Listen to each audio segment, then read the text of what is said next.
picks as well to actually get the tempo straight. Initially, we do see a little bit of hover for the likes of BINASIC that they wanted a Kaja. Perhaps it should be left out there for them to pick up, which can easily set things with the Divine Judgment. So, no Paquito overall. Here comes the final ban for phase number 1. So, Turkey Gaming has a few things in mind, I believe. So, Selena is the next one that will not be having a showing coming into game number 2. Has got with the pick now. So, they should be able to actually look at things like, Eve is one thing that you can actually get, but usually for first pick, you want to get things like Benedetta if it's available, and right now, it's pretty much wide out in the open. It's more of what they want to bring into the scene. Yeah, and that's going to be Gitno fielding in the Benedetta. I have a gut feeling that it may just be a Hayabusa jungle here for H2. If not the Hayabusa, it's going to be the Lancelot, definitely. And that's something that BINASIC can choose to seal away from team. And we are seeing Omayuri once again fielding the Hayabusa and the Lancelot as well, both being stolen away from H2. Now H2 is going to be stuck with the Roger or the Granger for himself. Claude is available as well to be flexed out. Lunox is going to be the primary choice here for Renegade. He did show a good game throughout the entirety of the day. Hovering over the Veil, the Lilia. A lot of choices here for you guys. Haven't seen a Lilia in a while though, so they will just go in for something that's a lot safer as well. Not to say that Lilia is any sort of bad choice, but when you do have 2 assassins that can actually dive upon her, it gets a little bit tricky. That's why you want to have the Order of Brilliance when it comes down to those sort of situations, and also locking in her Mage Assassin, and that's H2. Bring the cards on deck so you can just shove it straight in towards the faces of the Lancelot as well as Hayabusa, or even make some outplays as well. Now that's a huge amount of magic damage coming in on the side of team with the burst potential from H2 as a jungle Harley. Begs to ask the question, what is the answer here? The Mathilda is open. Chango's going to be fielding that, and that Mathilda can prove to be a problem here for team, depending on what the composition is going to be for BINASIC. Now, they need a good side laner to complement Omayuri in the side lane. They need to ban out tanks here for Esgod. The Lolita is not ban-worthy to be an option. Kufra is still open for Doggy to pick up for himself, but then again, Honda Beast can secure the Kufra for himself since they have the first pick potential. Yeah, and I guess that even though the bans may come in, there's still a lot of all these sort of options when it comes down to tank. And even if you really go down the list, there is things like Hilda that you can actually factor in as well, as much as it depends on, does that Hilda actually fit right in? So Pokupa is probably something that can negate some of all these initiations that may actually come in for the likes of BINASIC, so getting that removed definitely a smart choice. We did mention this Eve very briefly, and now they really wanted somebody to be able to actually start the tempo of a fight, and what better way to do so than to bring in the Cho, where you immediately go in Jitkin Delsh as well as to hop towards the back, get that beautiful way of the dragon, and that's one good way to actually stop a Harley, especially if you can set it up alongside with the Lancelot or even the Hayabusa. And Renegade locks in the Saver for himself. Now the tank options here for Doggy is way too much, and he's gonna go for Mincathar, potentially hovering over it. Okay, at the very least that they can actually keep them in place whenever he brings the ultimate right in, and as soon as he actually gets a real good lock, he can just pull one member apart. And you know what? Speaking of pulling, why not do exactly the same? Get the Franco in as well. With any sort of hook, they should be able to secure a very easy picking to make sure that things go according to plan. But it's better to still bring in the Kufra. And now, with things being set in stone, I like both ideas that, for the likes of T, they still have a whole lot that they can actually chunk out into when it comes down to the damage department, and still having a little more room for Minzatar to tank as well as make certain plays happen across. What about BINASIC? What do you think is going to be the game plan going to Game 2? Well, they need to last long in the team fight. That's the thing, because they have to wait for the Lancelot to go online as well as the Hayabusa. We have to expect Honda Beast to really go for the big sets with that Kufra, but they need to force out Minzatar's ultimate. It denies any skills from even popping off, and that's a big thing, especially if you are a play setter like a Kufra.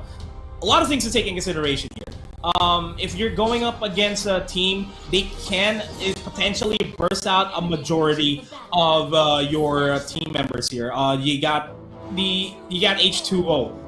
They got Sagitno on the Benedetta. The Harley will be a problem. The Saber, even more so in the side lanes. Now, their only answer here is the Mathilda initially, but BINASIC, they have a lot of ways to force out Minzatar's ultimate in order for them to go for the big 5-man team fights, and that's Changu on the Mathilda, and again, that's Honda Beast on the Kufra. A lot of sets here for themselves as 30 Gaming falls down early on, punished by that deep. The revenge! That's one. Changu's going to be joining in on the fray. The Wisps are available, not really dishing out a lot of damage just yet. We're seeing PEIN Flex as well joining in on the fray. Oh my, Yuri will be able to quad Shadow Wind, throws away the shurikens and backing off immediately, just securing Source buff. Nice revenge by Honda Beast, but he's going to be paying the price for that. Sagito takes him down for a long team fight here. Early team fight as well. It is a it's a 2-for-2 trade here for themselves. They want to go out swinging, and Aaron's going to pay the price here for staying back in the top lane. Wow, what a party in the jungle, and BINASIC have been able to actually reap the rewards out of this because 2 of the kills were channeled over on the PEIN Flicks, and you were talking about, it takes a while for a Lancelot to come into effect, and now that is going to be speed up as much as they had 30 going down initially. So I guess it's fair enough that, with this sort of exchange, BINASIC can actually cope. But to give that a 3-man roam all the way down bottom side, Scott is just going to be holding them back. And then Minzatar says, "You're not going anywhere. I'm just going to pulling you back for the side bit." Now, contest for the River Crab, which now likely will end up in the hands of T. Man, this is BINASIC wanting to really dictate the tempo. They're really trying to out-rotate team as much as possible. They now have priority of the turtle here. We've seen the rotate from team as well to potentially go for the steal. The Harley is more than capable of going in for a sneaky steal, and they spot out H2 as well in the process. It's forcing them back. The reset is going to happen as well. Sagito's going to be joining on the fray. Electrifying blow is going to be thrown up. The rage is not going to be found just yet as Sagito takes down PEIN Flicks. Turtle will still be in the hands, but the HPs are low here for team. They do still manage to secure the Turtle. And BINASIC, they don't want to suffer any more losses, as I say that. 30 Gaming already down twice by the hands of Renegade. Swift like a coursing river. The way that the response comes in for team was absolutely brilliant. And that is definitely the reward that they've managed to show out of that by taking down the Turtle early on. Now H2O going for a dive! And team managing to get another for Sagitno to just make sure this Benedetta will get the smoothest time heading in towards the late game phase. But oh my goodness! What is that damage? Delete! J? What? Faceless, One my hit? friend. What? One hit? Here comes the rage, though. They're gonna make Renegade pay the price. Sure, they get him, but that's still a deadly Saber. They get the trade on to Honda Beast as well, but that's still deadly. That still hurts, man. Ooh, okay. I'm feeling it. I don't know about you, but I feel the pain because at first I thought, okay, Hayabusa's gonna be doing A-okay, but Yuri, she's gotta respect the damage. It's level 7 on H2O. And once again, being sent back to the respawn center. So, I mean, it's gonna take a while for Yuri to stabilize at the very least. Yeah, it's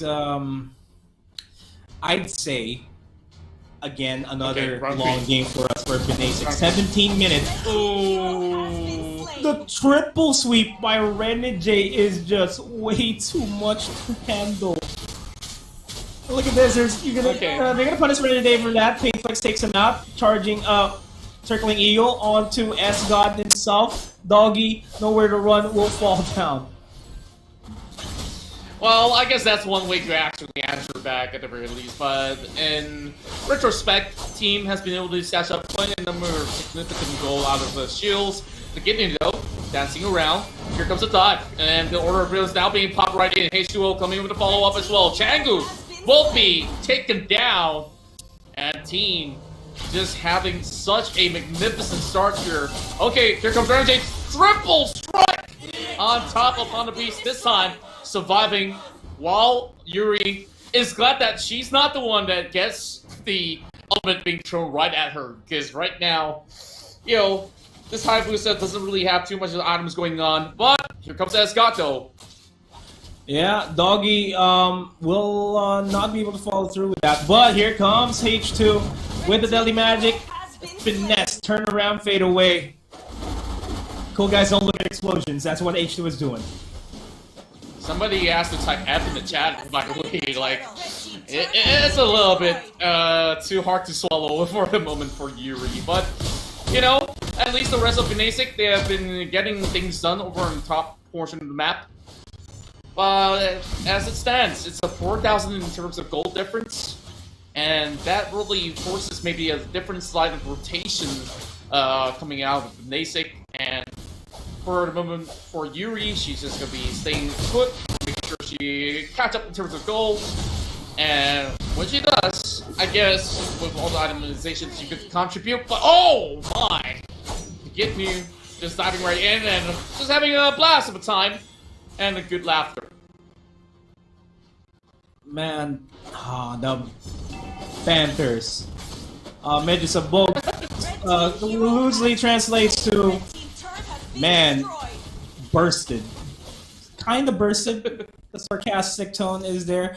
Renegade, once again, still proving to be a threat here in the bottom lane. Perfect execution misses. Thorned Rose. Renegade, who's gonna be winning this duel? Painflex is low. Esgod's gonna be there to help him out, and Renegade still manages to secure the kill. Changu is caught between a rock and a hard place. The Deadly Magic, not enough to take down Honda Beast, but the cards will take him down. Oh, they're not only winning team fights, my friend, they're winning the mental warfare that's going on between the two of them, I believe.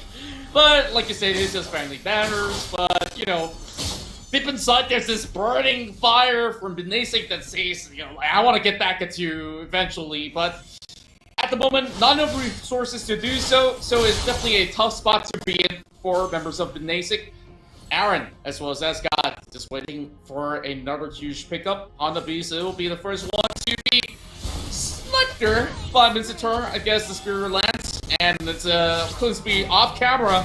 But overall, we'll focus on down for the bottom side of the map. Renegade now getting Hubbard upon, and Renegade goes down instead. Man, that is the Renegade going down. At least they get 2 off of that onto Sagitno and into Renegade. Now they will be relatively climbing back, but as I say that, H2, Renegade, and Aaron Sagitno, they're way too much to handle here for BINASIC. Yeah, and I don't know who's more lethal right now. It's either Renegade or it's H2O, and while we speak, another fight breakthroughs has got now trying to run for his life. He still has immortality right there. So they aim for Aaron instead, and PEIN.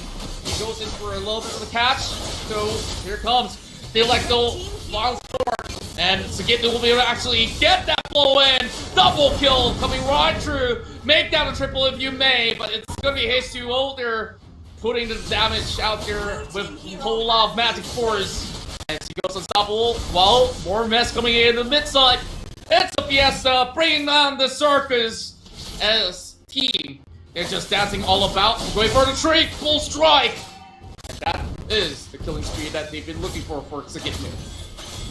Man, Renegade and his triple sweep is just just clearing up house here, and Sagitno's gonna be joining out the fray. Does have the electro final blow, but doesn't have enough damage output for now at the very least.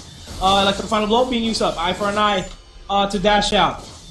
He's relatively safe. He's buying a lot of time for Renegade and Aaron to push out the top lane. It's really showing to be a nuisance here, the multiple assassin lineup that team has. S-God is just really there. Doggies were just really there to really be the insurance that they need if ever Honda Beast decides to revenge in and go for the rage. It's working really well for them. As I say that, the revenge and the rage actually connect onto Doggie. The ultimate will be popped off. It's just a mano-a-mano duel here inside the squared circle. PEIN Flicks is low, barely makes it out alive, and H2 is going to be throwing out the cards. Revenge by Honda, going to be sacrificing himself for the team, but they are still looking for the good set, good opening for themselves. The good opening, finally, he goes down as well, but it is a 1-for-1 at the release. Ren J, on the other hand, takes a little bit of blow, while the rest of BINASIC tries to go in for maybe a couple of catches, but it's going to be Sagitno there instead that gets picked up. Endless Battle being purchased by PEIN Flicks. I guess we don't really have to watch too much of this fight because it's going to be a little bit of pain. Attacker goes in for an outplay with the circling Eagle. Okay, don't overstep the lines there, my friend. Yurido finally getting a little bit more room, but Honda Beast and the PEIN Flicks, they're taking it maybe a step slower this time around. So, as it is at the moment, 11 minutes on the clock, 22 for team, 12 for BINASIC. When it comes down to goal, well, team has already gotten like 4 turrets already. Well, members of BINASIC, they couldn't even seem to get one going for themselves as they're just on this lord. Perhaps if they do manage to stash this away, there is still a little bit of hope for BINASIC to make a big comeback. Oh, speaking of big comeback, they force out the brilliance there. They may be able to take down S-God in the process. Aaron gets solo killed. Oh, not actually solo killed, but will be joining on the frame. That's already 2 down on the side of team. We're seeing the assassin lineup really showing its cracks for now, but they're still very effective here. As I say that, look at just how they are being steamrolled over by Renegade, by H2. It doesn't even matter what type of lineup BINASIC fields here in this game. They have multiple sets, but with the multiple sets they have, can they really focus down one target? There are multiple targets to focus on if you are going up against team here. Oh, Sagitno though is just going to be playing around with the Kufra. No point to really commit to the Kufra either ways, especially under the forward. Well, so team now finally finds a little bit more of that breathing space, and they say, you know what, I'm done playing around here. Let me just get the Lord and get this over with. 12 minutes in, we're going to be hoping to see the Lord marching down either mid or even the top portion of the map, while BINASIC trying to hold on. Game 1, we saw a perfect defense going for BINASIC the first time that the turrets were all shoved down and crushed. The question now is, can they pull an even better one in Game 2? That's a huge possibility. They got a lot of disengage potentials here against team, but they need to worry about getting bursted down. Like, there are 3 members here on the side of team that can burst out anybody on the side of BINASIC, and that's something to worry about as they go for the top lane inhibitor turret. Team is slowly pushing in towards the base of BINASIC. They're knocking on the door. The Lord is being dealt with here by BINASIC. All their attention is focused on this Lord. Thorn Rose will be forced out. On the Beast goes for the revenge. They're all in the wall. The Rage will not connect because the ultimate will be popped by S-God. And now Doggie and the team of team will focus on the kills here. 1-1 trade so far. Mid lane inhibitor turret, bottom lane inhibitor turret, I'm sorry, is down. They get the kill off of Aaron as well. 1-for-2 trade. The defense heat is working for BINASIC so far. In this siege, the team is ramping up. They get even more pop blood. S-God, they won't be able to take him down. But look at him backline. Sagitno is being hunted down by BINASIC on the Beast. Mouth not really ready for the revenge. Are going to get it out by the electro final blood. Renegade takes down 30 gaming. Circling Eagle connects onto Sagitno. Sagitno being bursted out by the majority of the members here by BINASIC, but they're still alive. Renegade still alive as well. 3v1, the bench connects, perfect execution. Take him down. Sagitno will be rejoining in on the play. H2 is alive, though they need to focus their attention onto him. H2 will be able to steal away the as well as they go on for a 1v1 duel here. Against Sagitno, and he goes for the electrical once again. It's really going to be connected with the truck. It's going to be thrown down by Changu. Sagitno, 1 HP, so Eagle's going to connect, and H2 takes out Changu. Regardless, Sagitno still barely makes it alive with a third of his HP. And H2 dies there to kill that all by Yuri. Yuri takes down H2. It's going to be a slaughter here. They only have 2 members left alive. We can get the 1 HP. Just does not get in there. He's still alive.